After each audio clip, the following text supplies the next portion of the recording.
படகு பழுது காரணமாக இலங்கை கடற்பரப்பில் கைது செய்யப்பட்ட ஆந்திர மீனவர்கள் 4 பேர் விடுதலை செய்யப்பட்டு காங்கேசன்துறை துறைமுகத்திலிருந்து கடல் வழியாக இந்தியா வந்தனர். ஆந்திர மீனவர்கள் 4 பேர் கடந்த ஆகஸ்ட் 3ஆம் தேதி இலங்கை கடற்படையினரால் கைது செய்யப்பட்டு சிறையில் அடைக்கப்பட்டனர்.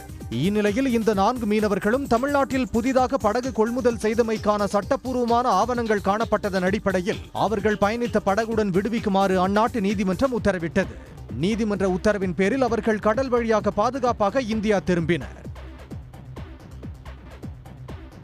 கோவை தொண்டாமுத்தூர் அண்ணாநகர் பகுதிக்கு அரசு பேருந்தை இயக்க கோரி இந்திய ஜனநாயக வாலிபர் சங்கம் பொதுமக்களுடன் இணைந்து ஆட்சியரிடம் மனு அளித்துள்ளது. இப்பிரச்சனையில் தமிழ்நாடு அரசு தலையிட வேண்டும் என்று வாலிபர் சங்கத்தினர் கோரிக்கை விடுத்துள்ளனர். வெறும் 500 மீட்டர் தொண்டாமுத்தூரிலிருந்து வரக்கூடிய பேருந்தை திருப்பி அண்ணாருக்கு விடும் போது வெறும் 500 மீட்டர் கூடிய பேருந்து வருவதற்கு என்ன பிரச்சனை? அப்ப இங்க இருக்கக்கூடிய சாதிய பிரச்சனை, அதே மாதிரி அரசு அதிகாரிகள் மனநிலை கூட சாதி தான் இதுக்கு மிகப்பெரிய காரணம். எங்களை பொறுத்த வரைக்கும் சாதி மதம் எல்லாம் கடந்து நாங்கள் எல்லாமே ஒற்றுமையாக தான் இருக்கோம். எங்களுக்கு வர வேண்டியது கெம்மனூருக்கு வரக்கூடிய அனைத்து பேருந்துகளும் வரணும். ஒன்று. ரெண்டாவது ஒன்று, எங்களுக்காக விடப்பட்ட பேருந்து 21.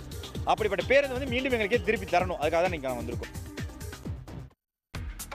விழுப்புரம் அருகே விவசாயிகளின் நீண்ட நாள் கோரிக்கையை ஏற்று தென்பண்ணையாற்றில் 84 கோடி ரூபாய் செலவில் தடுப்பணை சீரமைப்பு பணிகள் மேற்கொள்ளும் பணிகள் தொடங்கியுள்ளன. கடந்த அதிமுக ஆட்சியின் போது தென்பண்ணையாற்றின் குறுக்கே 25 கோடியே 37 லட்சம் மதிப்பீட்டில் புதிய தடுப்பணை கட்டப்பட்டது. இந்த தடுப்பணை திறக்கப்பட்ட ஒரு சில மாதங்களிலேயே ஆற்றில் ஏற்பட்ட வெள்ளப்பெருக்கால் சேதமடைந்தது. இதனையடுத்து புதிய தடுப்பணை கட்டித்தருமாறு விவசாயிகள் விடுத்த கோரிக்கையை ஏற்று 84 கோடி ரூபாய் செலவில் தென்பண்ணையாற்றில் தடுப்பணை சீரமைப்பு பணிகளுக்கு அடிக்கல் நாட்டப்பட்டு சீரமைப்பு பணிகள் மேற்கொள்ளப்பட்டு வருகின்றன. கள்ளக்குறிச்சி மாவட்டம் உளுந்தூர்பேட்டையில் இட்லி கடையில் ஏற்பட்ட தீ விபத்தில் 1 லட்சம் ரூபாய் மதிப்பிலான பொருட்கள் தீயில் எரிந்து சேதமாகின. உளுந்தூர்பேட்டை அன்னை சத்யா தெருவைச் சேர்ந்தவர் துர்காதேவி. இவர் வீட்டின் ஒரு கொட்டகையில் இட்லி கடை வைத்து நடத்தி வருகிறார். இந்நிலையில் நேற்று இரவு பணி முடிந்து அடுப்பை சரிவர அணைக்காமல் துர்காதேவி சென்று விட்டதாக கூறப்படுகிறது. இதில் கொட்டகை முழுவதும் எரிந்து நாசமாகின. தகவல் அறிந்த தீயணைப்பு வீரர்கள் 1 மணி நேரம் போராடி தீயை அணைத்த நிலையில் விசாரணை நடைபெற்று வருகிறது. நாகை மாவட்டம் பொறவச்சேரி பகுதியில் மகளிருக்கான இலவச மார்பக புற்றுநோய் பரிசோதனை முகாம் நடைபெற்றது.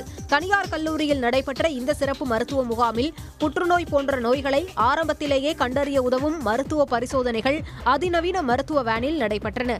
இதில் திருமணமான பெண்கள் மட்டுமல்லாது கல்லூரி மாணவிகளும் பங்கேற்று தேவையான பரிசோதனைகளை செய்து கொண்டனர். மருத்துவர்கள் விழிப்புணர்வு உரை நிகழ்த்தி கர்ப்பப்பை வாய் மார்பக புற்றுநோய் குறித்து விழிப்புணர்வு அவசியம் என வலியுறுத்தினர். இதனால் ரொம்ப சின்ன சர்ஜரி தான், பிரெஸ்டோ இல்லை யூட்ரஸோ.